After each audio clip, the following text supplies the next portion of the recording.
Hey, Chris. The only feedback we have is the choppy view of both of us where we look like we haven't shaved and we look like crap. But, oh no, that's reality. That is reality. I recorded, hey, everybody. Welcome to the This Week in Geek after show for January 23rd, 2017. There's a little bit of news we're going to cover, but mostly we're going to just, joke around. Yell at each other. And a Lil ditched on us. So, you know what? It happens. It happens. It happens. He had work to do. He's got some insurance to adjust, so that'll happen. Chris, I don't know if you've noticed, but our Google toolboxes are gone. I'm trying to work that out because I know they're out there. There's a way to do it, but we can't put our names along the bottom right now. What happened? It disappeared on everybody. But if you Google Toolbox, you can get it. It says that it will load it in. It's not working, or at least I haven't been able to make it work yet, but it'll be back. I'm not worried about that. That's a problem. So I look absolutely terrible right now, but if you saw me, I recorded for Enough Said. We have a thing called the Mighty Enough Said Reading Club, where we you added effects. Chris Mao. I stopped. I was just hitting buttons. So. But if you watch that, we recorded it Saturday morning. Guess who's not a morning person? Oh my gosh, I look like a mole man. My eyes are like all squinty. I'm all scuzzy and ironically, I think I'm wearing the same thing I'm wearing now, but that's a shock. The shirt was cleaned since then. That's about the only thing. But that was several days ago. So yes. Well, that doesn't necessarily matter. So, all right. We have the live chat open. So if anyone wants to join in and chat with us, just go ahead and write something and we'll be chatting right along with you. We just covered all the news from this week. There's a couple more things I want to cover with you, Chris. First of all, I'll wait. There we go. I'm ready now. It's not like we're live or something. Don't worry about it. Jeez. So this one is pertinent to you. About and I. American Horror Story Season 7 is coming out in September. Mm-hmm. They have renewed it already for 9, right? 8 and 9. Yeah, man. Yeah, I'm down. Now, 8 is the one I believe that is the crossover. I know that people have said, it's this next season at 7. It's going to be the crossover where they do Coven and Murder House. But I thought that I read it was 8 that is the crossover. Right. I think 8 is a crossover. I don't know what 7 is going to be. So they've been throwing stuff out there. Who knows? I mean, we do know that Evan Peters and Sarah Paulson are back for 7. They're the ones that are locked up, which I think is huge because I think they're all going to lock back up because this show has been fun for them to do. It has made stars out of some of them. Like they weren't really household names before this. And they keep coming back. I mean, if you can pull in a Kathy Bates, she's a big star. Oh, sure. Pull in a Jessica Lange, that's a big star. And Jacqueline Bisset. Right? No, not Jacqueline Bisset. Who's I'm drawing a blank. They do. They get, like you were saying, Kathy Bates. I'm sorry. I know. I'm drawing a blank too. I'm so tired too. I'm starting to turn into a mole man again. Yes. I love the show and I'm just really excited. At least we know we got 3 more seasons. For those of you that don't know, those of you that are fans of This Week in Geek that may not know this, Chris and I do a podcast called Disturbed, the American Horror Story podcast.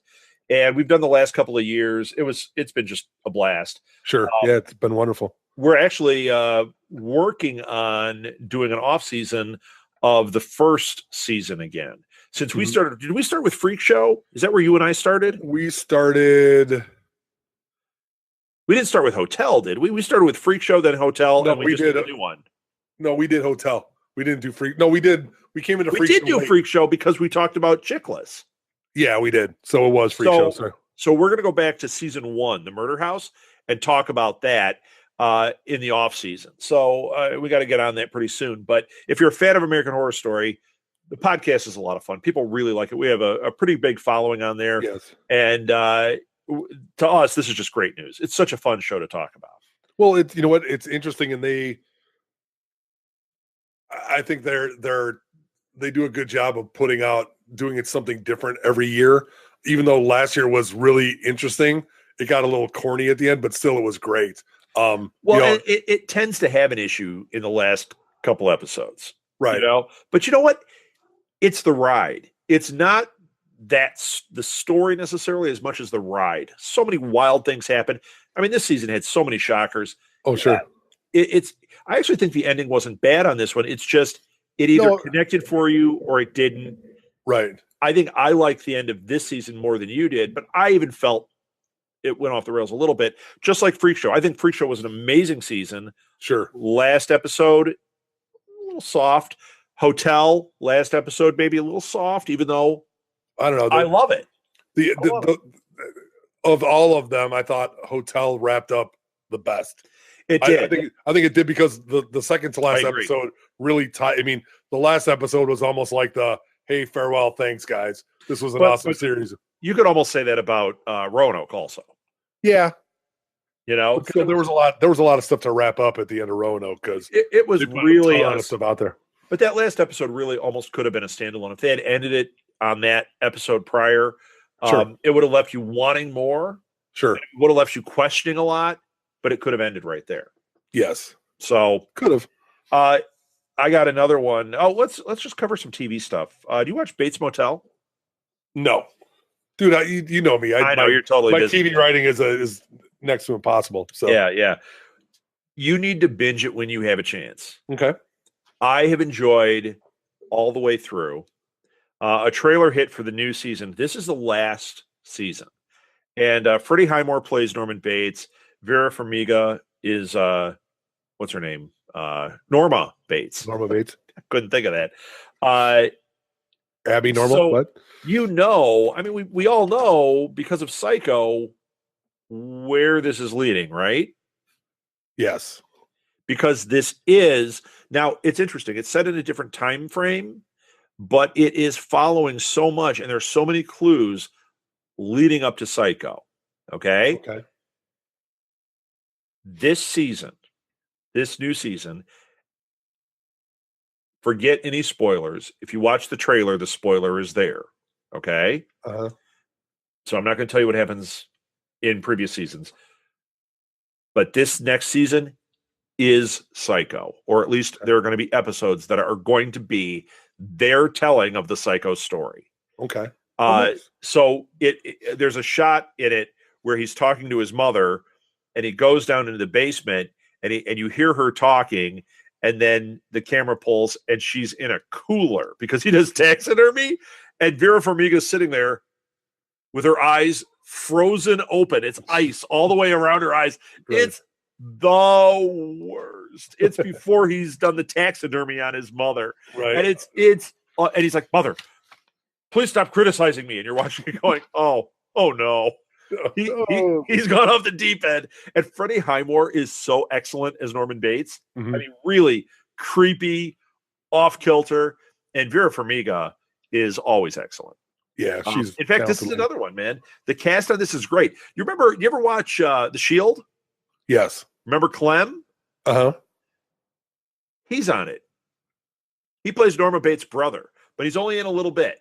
But it's like he's great in it. He's great. And he's, how Clem was always like seemed like he was kind of a good guy, but he was a dirtball. Right. Yeah. Same thing. This guy even inches more towards dirtball. It's great, man. Your sister owns a roadside motel. Yeah. In the Munster house, right? She seems normal and like a saint compared to his past. Well, I'm not saying she isn't, but I'm saying everything associated with it will be. Yeah, it's really a good show. I think it's really good. Martha and I love it. We always watch it. Mm-hmm. And this trailer, you got to check it out. Even if you don't watch the show, just watch it to see Norma's frozen eyes. I was like, this is disturbing. It made me want to watch immediately. Now, here's the other thing about it. We talked about this on This Week in Geek once. They have cast what's her name? Marion, the woman that he sees in the shower and then attacks in the shower. That Norman does. Right. She's in this season. So we know that it's a Psycho story. Right. She has not been in anything in any way.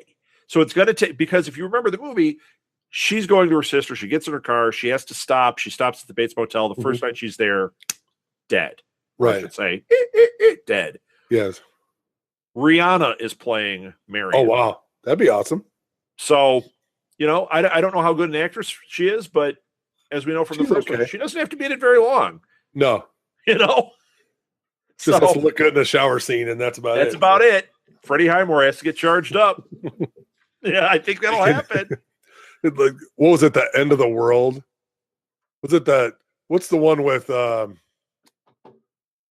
where Michael? They have all the stars over. Michael Cera, slaps on them. Yeah, that's all.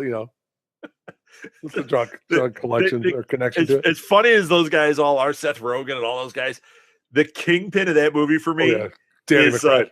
Danny McBride. Yeah. And you know what it is? You know what scene always gets me? Like when I think about that movie, the first thing I think about the breakfast scene. Yeah, they're out of resources, and he makes this giant breakfast, and it's got the music playing and everything. It's awesome. And Emma Watson's like, you. Yes. Yeah. Right. Oh god, that killed me. Danny McBride killed me in that movie.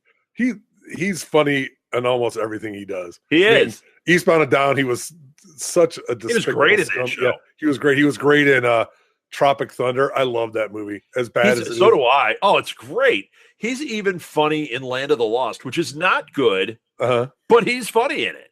Is Will he? Ferrell's funny in it too. Yeah, he's okay. It's a bizarre movie, right? And you watch it, and you're like, I'm really wasting my time watching this. But as standalone performances, those guys are pretty funny. And Danny McBride, total commitment to it, and he's funny in it. So let's see. There was another TV one. I don't know if you ever watched this, but we binged it. Did you ever watch Prison Break? I watched the first season because it was filmed here. Yeah. So Wentworth Miller is the lead. He's Michael in it. So you watched that first season. I watched that. Season. Yeah, I did. I thought it was interesting. I thought it was a great show. That was really one of the first event TV shows for American TV, because the first season is only 12 episodes or something, and that was unheard of at that time.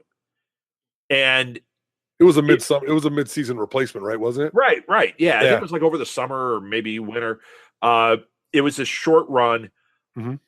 I really loved it. Martha and I loved it. In fact, it falls off the rails. It gets way wacky. It's only 4 seasons. Right. By the 4th season, the first season, he gets into prison and they're escaping. The second season, they're still escaping from prison. The third season, they end up in Mexico in a jail together, and they're all escaping. And you're like, please. And then the 4th one, they're just going to pull a caper. We're Ocean's 11. It's great. But the thing is, I loved there's a character, Sucre. He was great. Michael is great. I didn't love the brother, the one who the two of them play brothers on Legends of Tomorrow. I thought it was all right. He's kind of the weakest written character for me, but the other guys I loved. And my favorite by far is Teabag Bagwell. That guy was so fantastic. And they even when he's written off the show and at the end of the 3rd season, he pops back up in the 4th season. I'm back. Hello. He is and they're like, really? Teabag? It's yep, here he is. And he's just as awful. So there's a trailer for they're not rebooting it. They're bringing back Prison Break for a limited run. I think it's 8 episodes. Did you watch the trailer? No. It looks like they're doing the right thing. Rather than let's go back to our roots, we're going to put him in a prison, it's going to be serious. It is serious, okay? But now, at the end of the 4th season, I'm going to spoil it for you. Wentworth Miller's character, Michael, is dead, okay? This is what's crazy. End of the 4th season, that character is dead. Then they did a movie that came out after it that made no sense because it went back to a time they were all in prison together that kind of filled in the gap between season 3 and 4. So he's alive there after, and it literally came out a month after you saw him die on the show, but they don't explain it in the TV movie. It was awful. It's all your emotion, everything is gone. You're like, really? Watch it between these seasons because otherwise it means nothing. Right. And on this show, guess who faked his death? And his brother goes out looking for him, and T-Bag is there, and he's like, I've got news that your brother is alive. And there's a shot in it. So what they do is he's alive, but he's in like the Middle East, in a prison in the Middle East. Of course he is. So they all go there. They're going to get into the prison to break him out, but you're in the Middle East. So they're like, not only do they have to get out of this prison, they got to figure out how to get out of this country. Right. And it looks nuts, like explosions and weird things going on. And it's not just the brother and Sucre going. They got to bring T-Bag along for the ride too. I'm sure there are other ones. It's like you want to be inconspicuous. Let's bring in 14 people from this prison. We've all gotten out now. Hey, let's go back to that prison. Right. Because I know Affleck show up and that would be the first thing I'd want to do. Yeah, Casey Affleck, and he's got a little remote control car, and they're fighting the whole time. And Scott Conn, and it'd be great.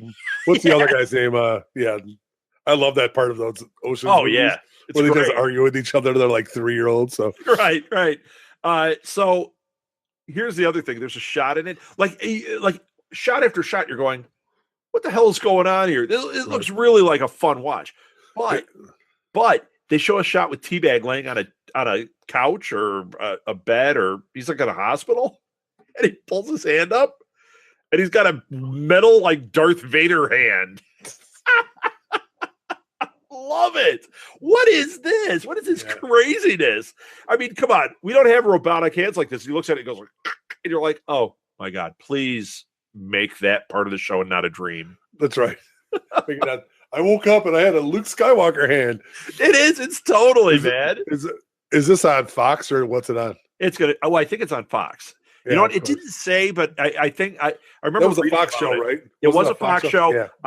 I'm 99% sure it wasn't like a pick up by Amazon or pick up by Netflix. Sure, it is on Fox, and no matter what, we're watching it.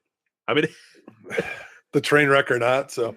But it hasn't. None of them were really a train wreck. That's the thing. They were exactly what they should be. They were enjoyable. Some of it was pretty good drama, but really, they made a very different genre show out of this around one simple premise that was ruined after the first season. Now, how can they do that unless they just keep dipping in the well and it doesn't work? But it worked. Right. And when it didn't work, they made it a caper. More faster, more furious. Right.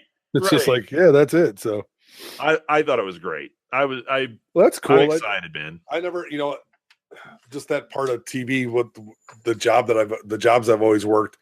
I just never have time. I never was really into those shows, and there were very few that I got to watch regularly. So, thank God for the DVR and Yeah, and like Netflix being able to binge stuff is what works for you.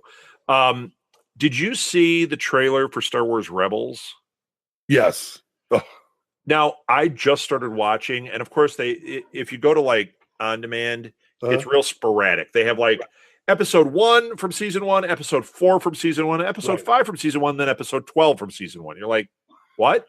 They're really packaging them very strangely, but if you watch the 3rd season, you can watch it right now on demand. Right. So episode 1 through 12, I think it is. 12, yep. And then the second half of the season's just starting. Do you watch that show? I have not watched season 3 yet. But you've watched the others. I have, yes. Okay, so I'm starting with season 3. I watched like a couple of early episodes, and because they were nonlinear, I was like, you know what, I'm going to start with season 3. When I can get the whole seasons, I'll watch those. But oh my gosh, it's great! It's awesome. It's so much better than I was expecting. And everyone, you told me a number of times it's great. I didn't know that you'd really watched it. I thought, like you saw one and like, oh, it's great. No, I've seen them. It's so good. And this season 3 is crazy good. Number 1, it's good. And number 2, they bring Obi-Wan in. There's Darth sightings. There's Darth Maul in this sightings. Season, there's a fight in the trailer. For the second half of the season. I think it's Obi-Wan and Darth Maul have their rematch. So spoiler alert, Darth Maul survives the fall and becomes like mechanical from the waist down. I love when he walks to your clink, clink, clink, clink, clink. I mean, just like, like everything. I mean, look, Grievous was basically a Jedi and, was a cyborg Jedi. So, I mean. And that's what's happened with Maul, pretty much. What's happened with Maul, pretty much Maul turns into that. And then and I can't think of the character's name. The one girl fights Darth Vader a couple of times. I haven't seen that. Oh yeah, it's bad. And they're gonna bring Admiral Thrawn into this season or next season's. He's in this season. Yes, he's in the season. Because I've seen him, and it's great. It's really great. And see, here's the other thing. This is why I'm loving it so much. They say that this series is canon. Yes. And if you have a real sharp eye, or you can search on the internet, some of the characters and the ship from this are in Rogue One. Right.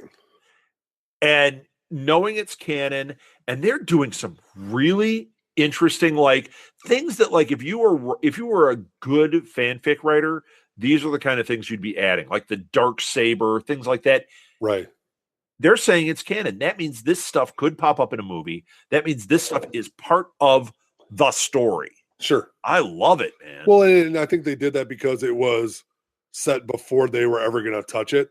So they pretty much eliminated the EU that they created after 4, 5, 6, because I think Lucas said he was never going to do that. So he had made statements that he was never going to touch beyond Return of the Jedi. So he let that go, and then let guys like Timothy Zahn and Michael Stackpole and all these other people write a bunch of books that were after that. So they eliminated Heir to the Empire, and all that is gone. Right. But they're saying that they're gonna bring back some characters, like Admiral Thrawn is in the extended universe, but obviously he was with Palpatine too. So I mean, because and they're kind of changing the way. Well, he was in Shadows of the Empire, which Shadows of the Empire takes place before Empire Strikes Back, I believe. Well, but then he's also in extended universe. He's in stuff after, because when I think we've talked about this, when Palpatine dies in 6, that doesn't mean that the Federation dies. It just means that the Chancellor's dead. Right, exactly. And that Darth Vader is gone, so there's no Sith leading them. So even though there's a rebellion and they have a lot of worlds, there still is a Federation and a political machine and the Grand Moff. Yeah, the Empire's not over. Right. And so not by a long stretch. The Federation, the Empire is over, but the Federation isn't, which is the guys with the pointy hats and, like Tarkin, even though Tarkin's dead, guys like Tarkin, they're still there because the Emperor had to have bureaucrats. So they're sitting there. So then they took it up afterwards of how they were going to eliminate them or deal with them, politically, because the rebellion, some of the worlds just said, hey, we're going to go with the New Republic. And in the extended universe, they have several government changes because, hey, we have our freedom. What are we going to do? Well, those politicians are the same as the other politicians. Yeah. They just happen to be our politicians. So there's a couple of reiterations. But Thrawn does have stuff that happens afterwards because there's still all of these stormtroopers and all of these Star Destroyers running around that are, the army for these Moffs who are the Federation. So, there's still a lot of firepower out there. And then they deal with how Thrawn, who is this brilliant military mind, comes back and kicks part of the New Republic's butt. They figure it out. The one I just watched showed them they were stealing Y-wings, and they went in and there were all these in like a dead base, and they went in there and they were trying to get everything going, and there were Ugnaughts that were still there, but they're like slaves, so they ended up helping them. But then you see Thrawn all of a sudden is on a Star Destroyer there, and he's like, why is there signal coming from this? You need to go down there and fix this.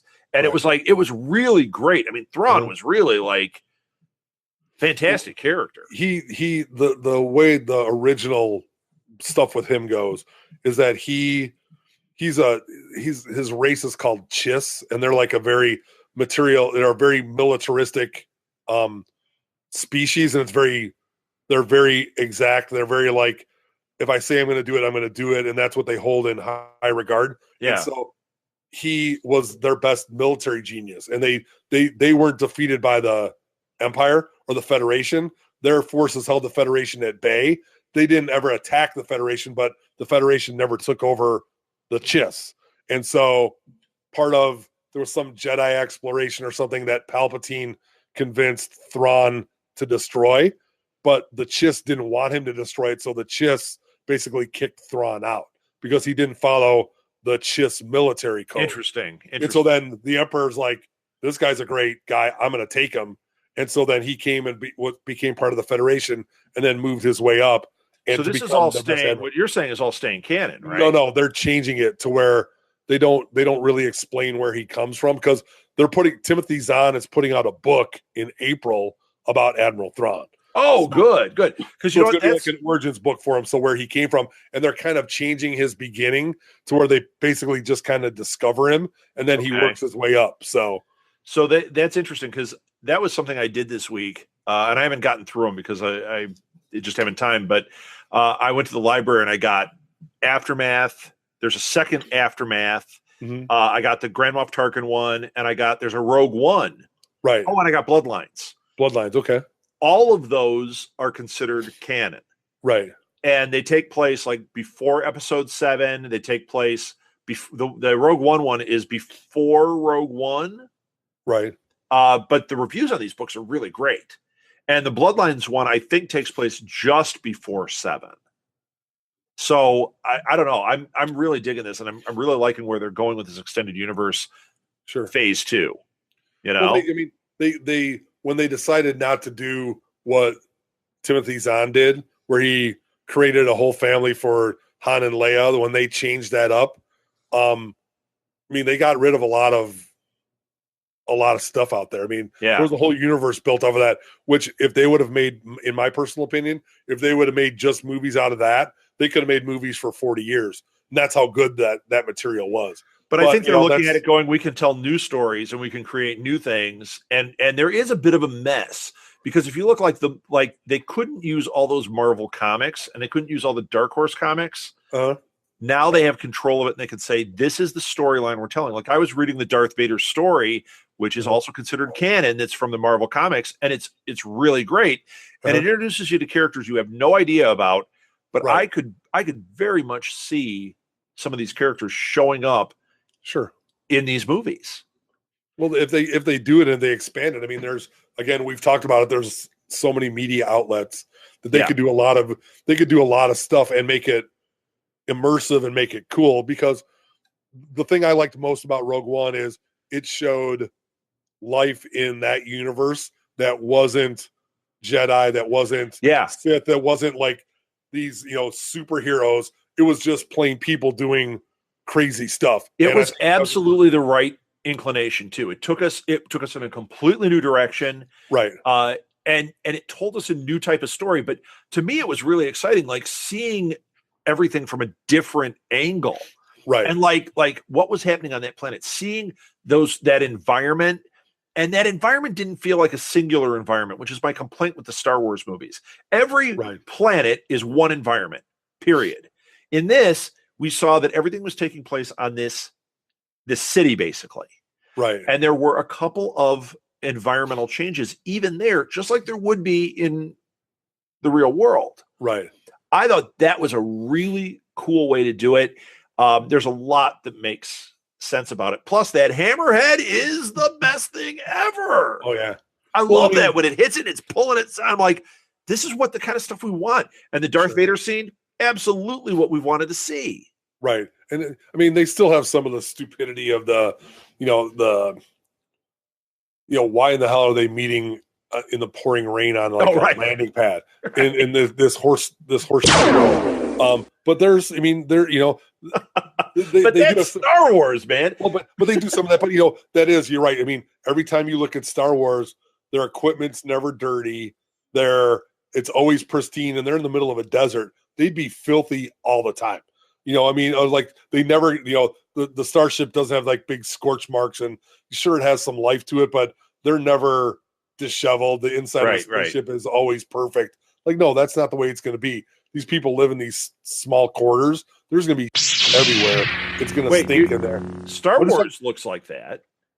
Star Wars looks like that. I think it's still pristine. I think it's very. But that might be some. I think it looks like a lived-in universe. I think that there are elements that look like that, but I think it's a lived-in universe. I think about look at when they walk around in Tatooine. It's gross, But and Rogue One was dirty too. It had like a lot of grease and stuff. To me, wherever they were in Rogue One, I felt it was a very lived-in universe. Rogue One is very good, and I think they did a better job. Star Trek is the one that looks like a pristine universe. Well, but that is the highly functional. See, I could buy that because it's highly functional militarily, and they've kind of made the Trek is, but when the Enterprise is, but when they go to a planet, right, everybody looks like think of the beginning of was it the last one where they landed on that planet and there were those guys with the red and that, right, and they're like out in the jungle and they're supposed to be almost a that's con that's but their clothes are like pressed and perfect.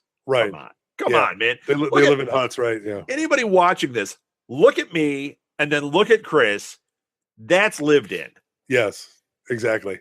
Oh no, we're not even in a desert planet. We look like hell. But I mean, in their whatever, they're very clean on the ship. But when they get off the ship, I think they do a pretty good job of kind of mucking it up. Yeah, mucking it up in the movies. I mean, where they're he's in the prison planet, even though it's still too clean. But you're right. Star Wars, as it's evolved, has gotten into that much more realistic part. But the first couple, come on. You know what we needed? We needed a Lil here because we could call this a Wedge fan club meeting. Because look at the two of us. Yeah, we look like Wedge in here, and a Lil has the whole Wedge thing going. He even has the actual cut. Yes. So sorry, Lil, you missed your Wedge night. You did. You missed the Wedgie night. So, and I we didn't bring it up during the show because I wanted to talk about that novel because to me that's huge. Because number one, I mean Timothy Zahn.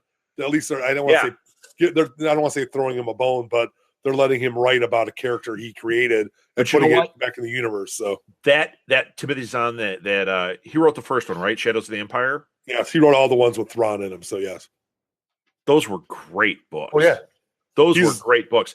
Having him back doing this, letting him reestablish, it's like he's getting to reboot his part of the universe.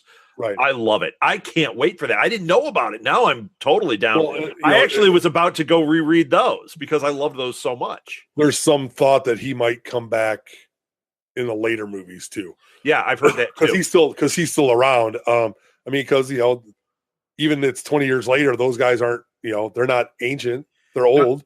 Now here's another one. As long as we're talking Star Wars, and we'll wrap up here because we try to keep it to about a half hour. This is the last one I really have, but I want to see what you know about this. I don't know. What is Star Wars Legends? Those were books, right? Let me look it up. I have to review because Woody Harrelson, the character, it's been confirmed, he is definitely playing a character in the Han Solo movie. So we have, I don't know who playing Han Solo. We have Danny Glover or Danny Glover. I'm getting too old for this. Donald Glover playing Lando. Woody Harrelson was cast, and it's official. He's in it. I think the Khaleesi is in it too. Amelia Clark is in it. Oh, nice. Yeah, I believe she's in it. But it's been announced who Woody Harrelson is playing. He is playing Garrus Shrike. Right. Garrus Shrike is a character from Star Wars Legends. I don't know what that is. I just read this. It looked like it was a series of books. Right. I think they did a series of comic books called Star Wars Legends. They did, yes. But it's interesting. They're using a character that's a pretty deep cut character, and who he is, according to what I read, is he's the older guy that trains Han Solo on how to fly. Right. He's like his mentor. He's like his Obi-Wan. Yes. And he, in the books, is killed by Jabba the Hutt, which is what causes the causes the relationship between Han and Jabba to get all weird. Yes. When he kills him, Han steals the money, and that's what causes the price to go on his head. It's something like that. But he's a really important character in that Star Wars Legends universe. Right. Does that mean we have to go back and seek these out and try to piece things together and say, who are they going to pull from? What are they going to want? Or do we just go, hey, we'll be along for the ride and try to connect the dots as they come up? Well, I think it can go both ways. I mean, the problem is like if you get immersed in this universe that they're changing, you might be disappointed when you see it. I think they're doing a good job of pulling relevant parts that they can use to put into the J.J. Abrams universe and then going forward. I mean, because and I don't know about that being canon because that's work that's previously done. Right. That stuff is not canon, but they are drawing from it, just like Thrawn. Right, but I think they're they're letting it go a little bit because it's already sitting there and it's not going to affect future. I don't think. Sure. Possibly. Sure. I mean, I don't know. It's hard. I mean, I don't know. He's going to die. We know that. Right. That's and the okay. story we're going to get about Han it's got to lead up to Jabba, or Right. maybe not. Maybe Jabba's a player in it, but what causes the rift with Jabba doesn't happen until he's older. Right. Because we know that he's chasing him down. He's not chasing him for 30 years, Well, I think part of it was Jabba bought, or there's some transfer of ownership because Han works for Jabba.